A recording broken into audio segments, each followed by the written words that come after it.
हाँ प्यारे बच्चों, लॉकडाउन लॉकडाउन कोरोना कोरोना इंतजार की हदें खत्म और शुरू हो गया अब पढ़ाई।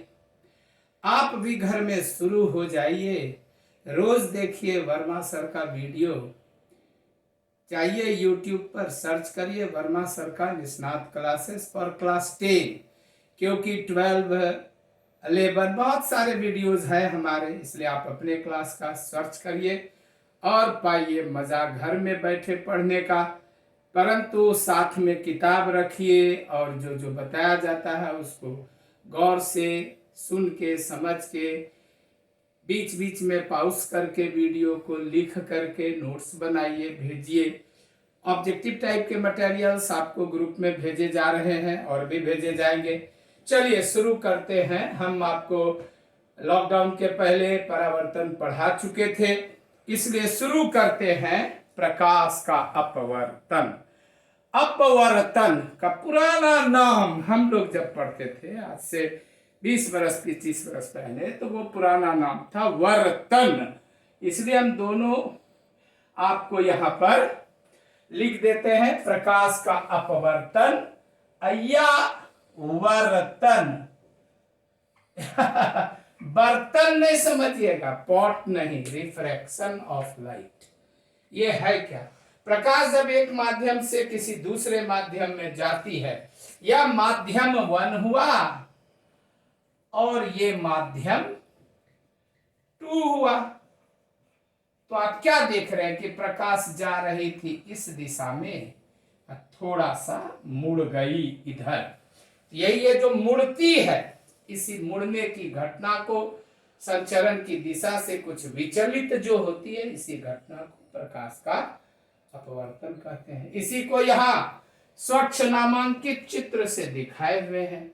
यह आपतित किरण हुई, चूंकि आकर आपतित यानी आकर पड़ी, और अपवर्तित यानी यह मुड़ी, मुड़ने के बाद निकली, तो यह आपतन कोण हुआ। जिस तरह याद होगा वहां परावर्तन में होता था आपतित किरण और अभिलंब, और अभिलंब के बारे में बता ही चुके हैं कि जो बाहर से लंब होता है, बाहर से लंब वह अभिलंब होता है नॉर्मल, और जो तल में लंब होता है ये अगर जैसे हम आपको बताएं कि तल में जैसे ये लंब है, तो ये लंब हुआ परपेंडिकुलर, और तल पर लंब हुआ तो ये अभिलंब हुआ, तो ये अभिलंब है mn। सब नाम है, नाम समझना है। जिसको मेडिकल इंजीनियरिंग की तैयारी करनी है उसको थोड़ा इंग्लिश मीडियम का भी चाहिए। इस शहर में आप वीडियोस देखिए, आप देखेंगे कि प्रायः अभाव है इंग्लिश वर्डिंग्स का, बायोलॉजी को छोड़कर अदर चीज में, लेकिन हम लोग जानकर इसको यूज करते हैं। कि आप में से कुछ ऐसे लोग होंगे जो कल्पना करते होंगे कि कल हम मेडिकल इंजीनियरिंग की तैयारी करेंगे, तो वो ये सब चीज को दिमाग में रखेंगे। क्लियर? इसके बाद देखते हैं अगला क्वेश्चन क्या है। हाँ तो बच्चों, ये जो क्वेश्चन है अपवर्तन के नियमों को लिखें, यह क्वेश्चन इंपॉर्टेंट है, इसलिए इसमें लिख देते हैं वेरी वेरी इंपॉर्टेंट। ये बोर्ड मॉडल है, आता है और आएगा तो इसी को छापना है। कैसे?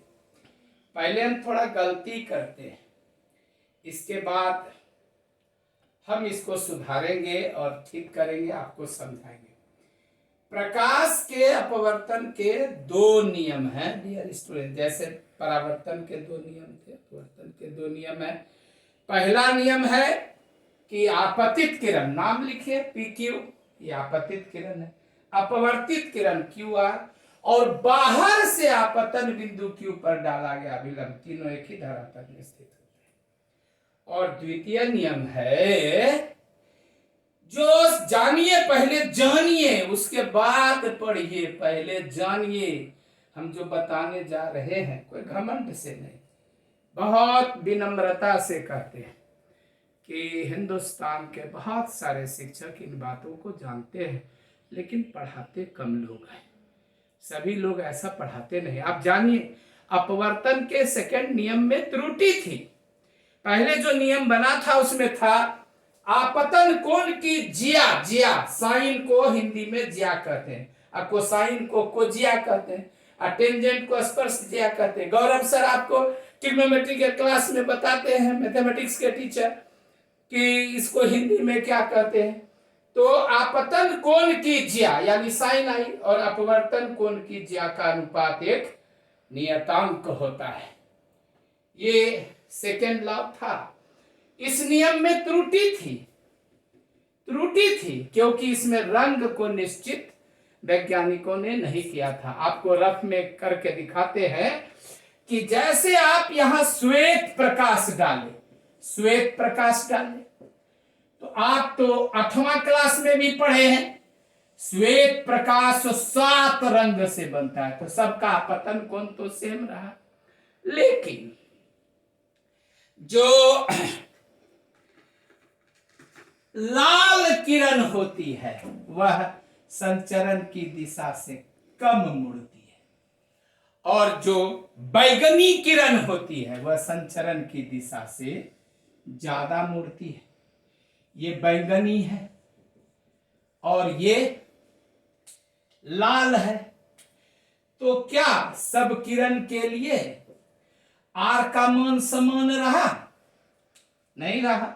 बैगनी रंग के लिए आर का मान कुछ कम हो गया और लाल रंग के लिए आर का मान कुछ ज्यादा हुआ, क्योंकि लाल कम मुड़ती है, कम विचलित होती है, बैगनी बहुत विचलित होती है।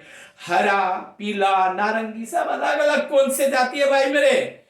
तो साइन आई बटे साइन आर का मान हमेशा नियतांक है। ऐसा तो तभी संभव होगा जब हम आई अगर हम लाल रंग का लें तो आर भी लाल रंग का ले, आई अगर हम बैगनी रंग का ले तो आर भी बैगनी रंग का ले।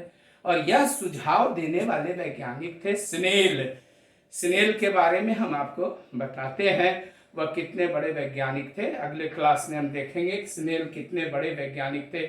उन्होंने इसको सुधारा। यही कारण है विद्यार्थी कि सेकेंड लॉ को स्नेल के सम्मान में अपवर्तन का जो द्वितीय नियम है उसको स्नेल्स लॉ कहा जाता है, और परीक्षा में पूछा जाता है। स्नेल का नियम लिख के सैकड़ों बार पूछा गया है, लेकिन बहुत कम लोग आपको यह बताएंगे कि इसमें स्नेल शब्द आने का क्या कारण है। यही कारण है, उन्होंने विभिन्न प्रयोगों से देखा कि अलग अलग रंग के लिए यह अपवर्तनांक अलग अलग होता है। और भी हम आपको बताने जा रहे हैं अगला क्लास में अपवर्तनांक क्या है।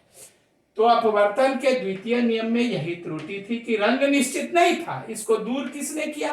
तो स्नेल ने किया भाई। कैसे दूर किया? उन्होंने बताया कि साइन आई और साइन आर का मान अलग अलग रंग के लिए अलग अलग होता है, इसलिए अगर लाल रंग के लिए आई लीजिए तो आर भी लाल रंग का लीजिए, हरा का लीजिए तो हरा का लीजिए, जैसे को तैसा मिले मिले। आप तो जानते ही हैं मेरा कहावत, तो उसी को चरितार्थ करते हुए हम लोग देखते हैं अगला क्वेश्चन क्या है। तो क्या करना है परीक्षा में? ट्यूशन तो पढ़ाना है नहीं, तो परीक्षा में यहाँ पर एक शब्द जोड़ देना है। वो हम आपको जोड़ के दिखा देते हैं कि द्वितीय नियम है किसी खास रंग के लिए। अब चूंकि यह नियम सुधर गया है, आपतन कोण की जिया यानी साइन आई और अपवर्तन कोण की ज्या का अनुपात नियतांक होता है। परीक्षा में यही लिखिएगा। हम जान करके इसको बाद में आपको जोड़ के अपने वीडियो क्लास में दिखाए ताकि आप वर्मा सर को याद रखिए कि वर्मा सर हैं तो फिजिक्स की कुछ ऐसी रहस्यमयी बातें हैं जो आप तक बहुत आसानी से मिलेंगी, पहुंचेंगी, बशर्ते कि आप इनका वीडियो समय निकाल कर देखें, लाइक करें और बेल को जरूर दबाएं, सब्सक्राइब जरूर करें, कृपया हमें सपोर्ट करें और इस मैसेज को अपने दोस्तों मित्रों को भी फॉरवर्ड करें कि वो भी इसे देखें, चाहे वो फिजिक्स से जुड़े हों या न जुड़े हों। सुल्तानगंज की उन्नति सुल्तानगंज के नागरिकों का, यहाँ के बच्चों का कर्तव्य है, आप इसमें सहायता करें। Thank you.